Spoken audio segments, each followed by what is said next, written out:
Do you think the projects built in Ergo will do better if they follow the same fair launch philosophy of Ergo itself, as it will garner more community support? What do you think, Joe?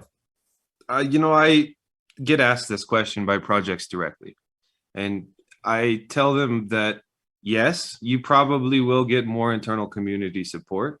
You certainly will earn some props in terms of, the community saying, hey, this is fair, it's distributed.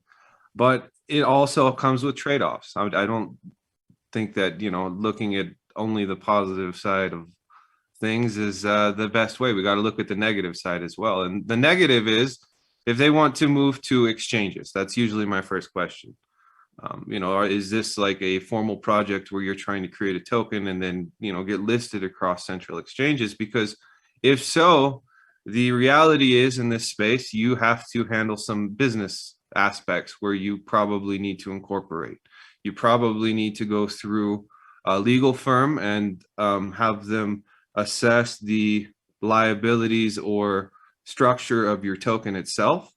You probably have to pay attention to the costs of listing on an exchange.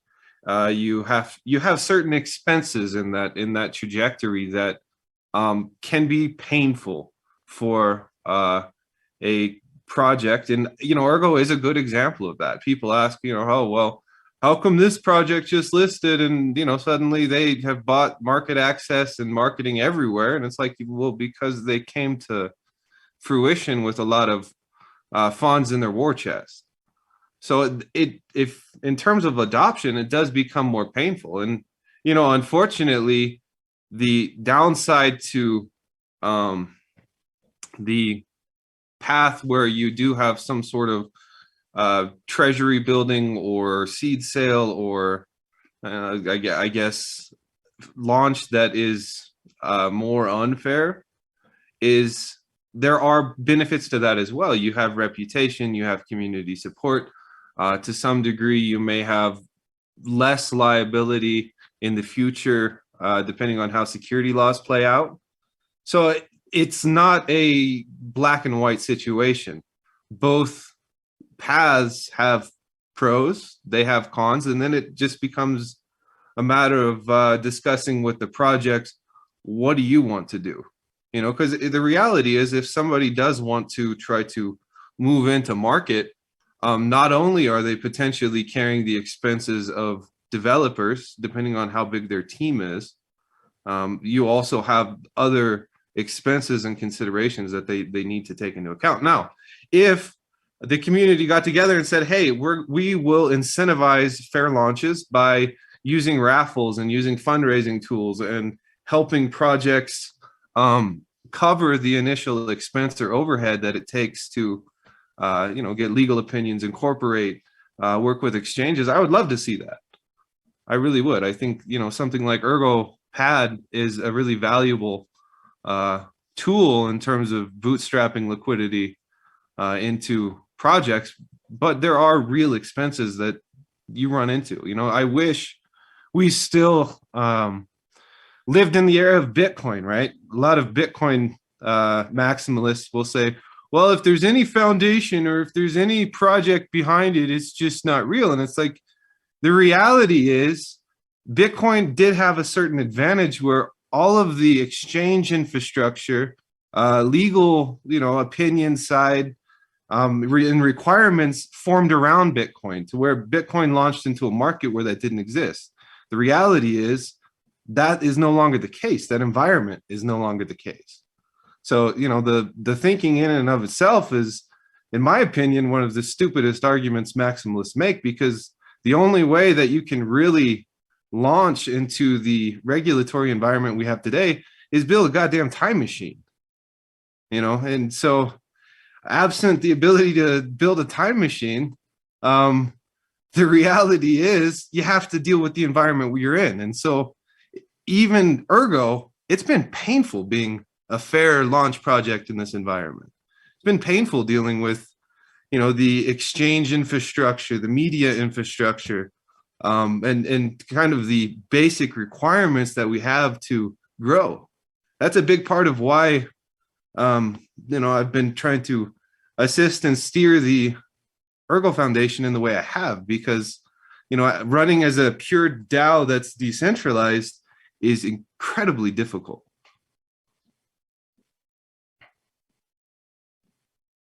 Yeah, absolutely. I've mentioned this before, and well, I'll say it again. There are beauties about full decentralization and a DAO infrastructure that the Ergo Foundation has, and the Ergo ecosystem has. But with that also comes its bottlenecks. With that also come, some things are a lot harder to do because it requires consensus from so many different people. Whether that's a good thing or not, it depends. It depends on the situation. I'll be honest with you. There's been some development that Joe and I have been trying to push that hasn't happened as timely as we'd like it to happen, because we need to reach consensus. We need to persuade the development teams to do this kind of stuff. Okay, versus an entity like, for example, Cardano. Cardano is a decentralized ecosystem, but you have a big company like IOG building a lot of the tooling, right? So IOG is not a decentralized company. It's not a DAO. It's a regular corporate structure. So in a regular corporate structure, you could demand specific deadlines and specific deliverables and things like that, because there's a hierarchy there. There's a corporate structure there. There's people getting salaries based on deliverables and performance, and so that accelerates. Okay, so that accelerates development. And again, I'm not saying that is a better system. I'm just saying that is a lot of times a faster system. So yeah, it's just relative to really what you want to achieve. Getting back to the original question, what's better, fair launch or not fair launch? It's all about what you want to achieve, just like Joe said. I do. If I can add something, I do think like the path that Ergo took is a good option for projects where you do have a fair launch, but you also have an allocation. In our case, it was 4%. And the reality is, depending on development costs and depending on, let's say I have to form a company, I have to hire a lawyer, I have certain just business expenses if I'm looking to move into the traditional market versus stay on the DEX.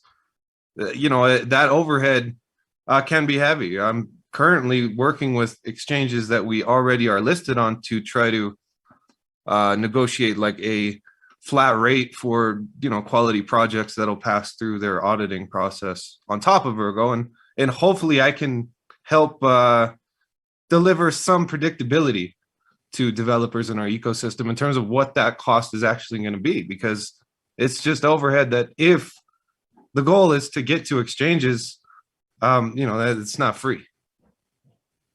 Yeah, absolutely. And that's something else that you have to really realize in this kind of still a bit of wild west type of situation that we're in right now. I mean, yeah, there's the crypto space, the blockchain space is getting bigger. There's a lot more, it's a lot bigger than it was 5 years ago, a hell of a lot bigger than it was ago, but it's still the wild west compared to legacy markets, to even the tech sector. Like the standard tech sector, it's still the wild west. There's still, exchanges. They set their own rules. There's very few regulations that I don't know, like things like fair business practices, things like. I mean, there's very few things like that in the crypto space and in the blockchain space. So a lot of times you really have to it's almost like you're making deals with clans. It's like the clan system. You're dealing with this clan and that clan and that clan. And sometimes these clans are friends, and sometimes these clans fight each other. And yeah, it's, like the work that Joe is doing is very important. And especially in this particular environment, it's very, very important, and it's difficult. And it's the same thing for, what we're doing with Cardano and listing native assets for Cardano, which is basically the same thing for Ergo, because Ergo's got native assets. So theoretically, you think if they know how to build an Ergo wallet, they could just add native assets to it. What is the big deal? But it still is a big deal. It still is. It's like you have to convince them that this is in their best interest, and that they're going to make a lot of money with it, because it's really all about money for them. And you have to convince them to prioritize these things if they even do agree to list these assets.